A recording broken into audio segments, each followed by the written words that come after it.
There are forces at work to discourage you, to diminish you, to cause you to be in a place of confusion, a place of not knowing, and thereby ignorant. But I'm here to shed some light on that, so you can understand that not because you are not aware doesn't mean that it's not there.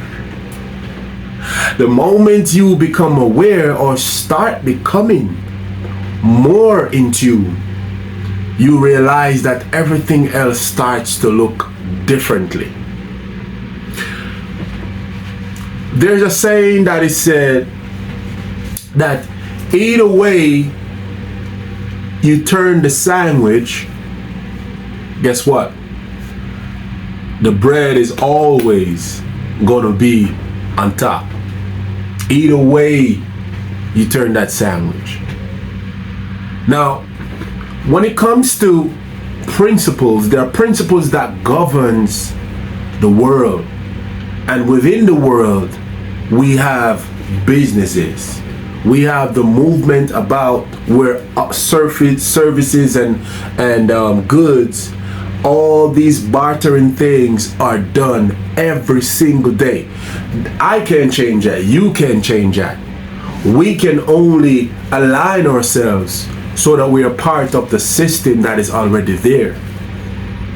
So the question is, how do I or how do you get a piece of that pie? Now, biblical principles that guarantee business success, I can easily give you at least 10 biblical principles that you can take now and you can study, you can apply, and you will definitely see the results. But for the sake of time, I am going to give you 3 principles. These 3 principles are principles that you can apply right away, very easily, quickly, and immediately start to see results. One of the things I want you to understand is that there's no business that is easy. There's no easy button. We don't just walk in and we push that button, and by pushing that button, wow, pops the money, pops the success. You have to apply. You have to get some grease on those elbows, on those knees. When we're building muscle, especially whether you have started back again or you have never started before, whichever one, it is going to feel very difficult and hard. Why? Because it is not something that you are routinely doing.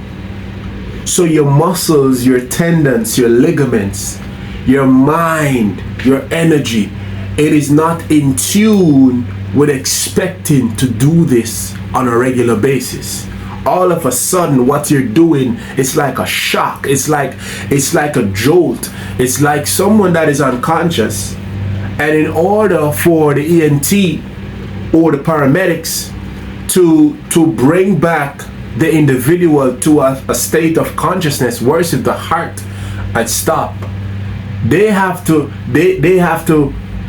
give you a shock. They have to place that on your chest, and they would have to administer a certain amount of jolt, shock therapy, shock to your body, and that shock jolts or jump starts the heart, and thereby pumping all the blood through the blood vessels, and thereby your body start to be more operational once again, and mobile, and so on. It's similar when it comes to you looking to either scale your business, start your business, or you're moving from a place of being stuck. And that starts and ends with us. So, congratulations, we have a brain. Congratulations, we have a mouth. What do I mean by this?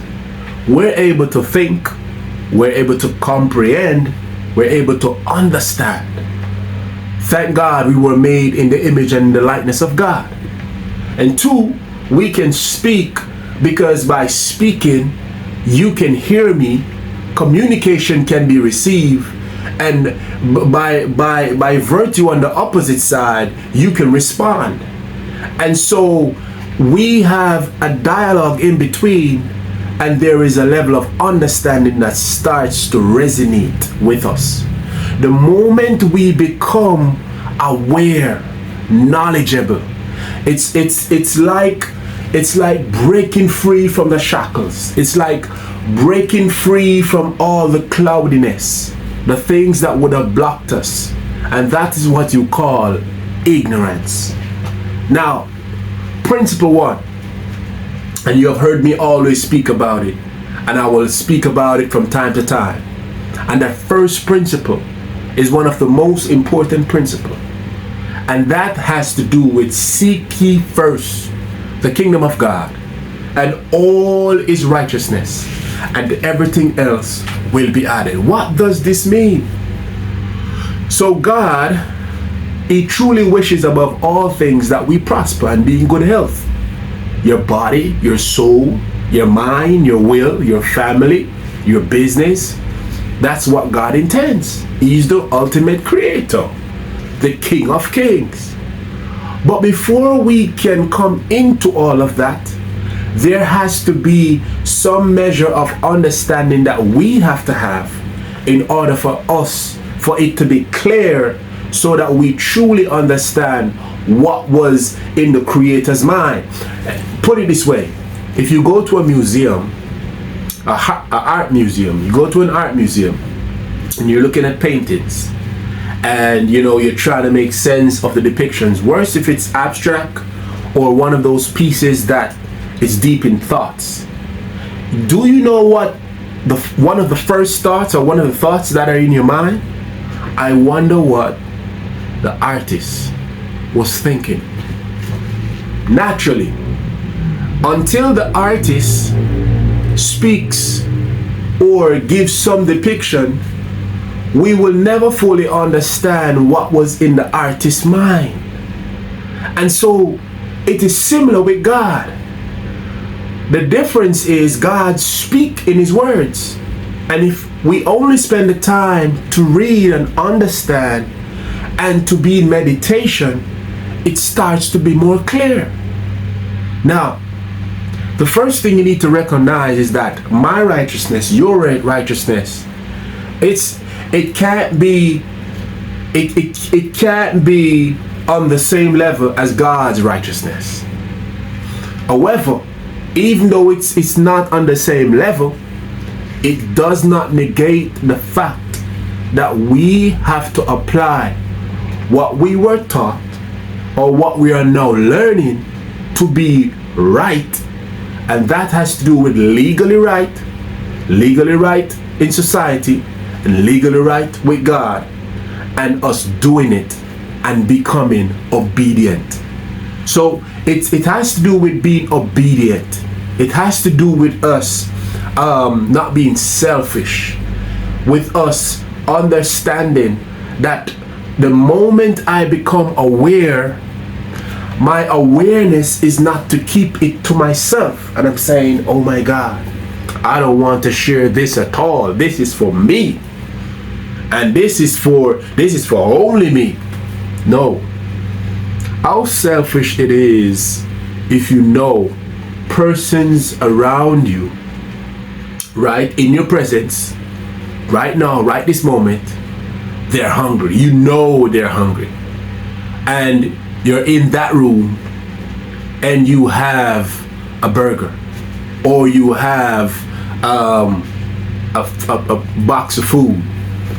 You have like 10, 15 people in the room. You're telling me that you're going to sit there and you're going to eat that food and you're not going to share? If you're not going to share that food, don't eat it. It is as simple as that. But in this case, while we're learning, we're applying and we're also sharing what we have learned.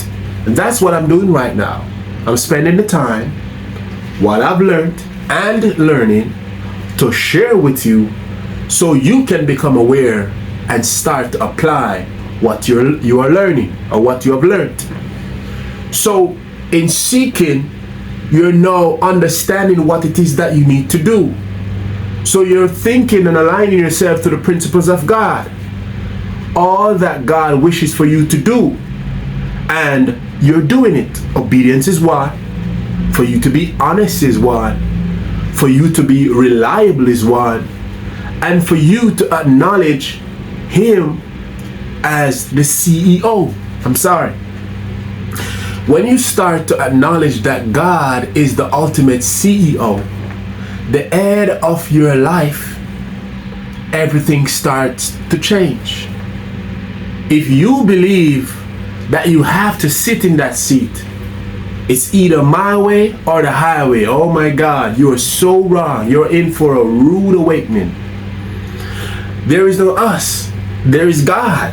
And if there's no God, there's the other side. And that's for another time or another topic. But the moment you start to understand this and start to apply this, I promise you, things start to be viewed much differently. The second principle has to do with serving others. You have heard it many times. Scripture speaks of doing unto others as you would have them do unto you. I just used the example about the food. Clearly, it will be so selfish for you to have the food in the room and you're going to sit knowing that they're hungry and you're going to eat the food. It's better you don't eat the food. Or if you're going to be in there, we're going to share. Now, what it is that you want for your life, it's very easy. Think about all the things that you wish to achieve. Think about how much money you want to make. Think about how you want to retire your family. Think about whether it is tied to a beautiful home or tied to some vacation time that you want. Things that you want for yourself. You're thinking about how you can share with others so that they can become aware and put themselves in that same position or even better so that they can succeed and also be in a position to carry on by sharing with others and others and others. You get the picture. So the second principle has to do with serving others, making sure, as I'm doing now, spending the time to share with you, and so we're fleshing out step by step, process by process, how you move from point A to point B. When you go to driving school, you don't just go in a car and just drive. No, you have to learn all the basic ins and outs of the car, the mechanics. You got to learn the road code. You have to learn speed control, and you have to learn you. If you go in and start to press on that accelerator, I promise you, immediate fail. You have to know how to engage the gas and when to apply the brake. And if it is a gear shifter, you have to know when and how to change the gear. So it's the same thing when it comes to you ensuring that you are step by step in different ways, in different phases, showing others how to get things done. Now, look at this. That's why you have coaches. That's why you have mentors. That is why you have disciplers. So, on the receiving side, you want better for your life. You got to understand, and you have to make up your mind and your spirit that when you come to either my platform or someone else's platform, they're going to share knowledge with you. You have to be prepared to know that you're investing in yourself, right? There's content that you're going to receive like these, and that content is going to help you to be enlightened, and so you have some more knowledge. There's also the content that you need that there's going to be the need for you to pay. Your response should never ever be, oh my God, here's another one. No, that's the wrong mindset. Because before you can really help someone the right way that you want to, you have to help yourself first. And if you can't help yourself and become better, a better version of yourself, how is it that you're going to truly help someone? So I want you to remember that second principle and start by applying it. The last principle is preserving in faith. Galatians 6:9 would have said, let us not become weary in doing good, for at the proper time we will reap a harvest. I know.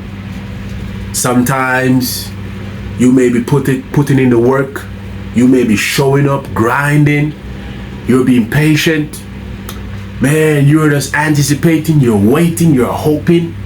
And man, sometimes all of a sudden some things happen and it wants to frustrate you. It wants to for you to stop, give up, can't go on, all these things. But notice that these things is a part of the principle in perfecting that principle and becoming an overcomer.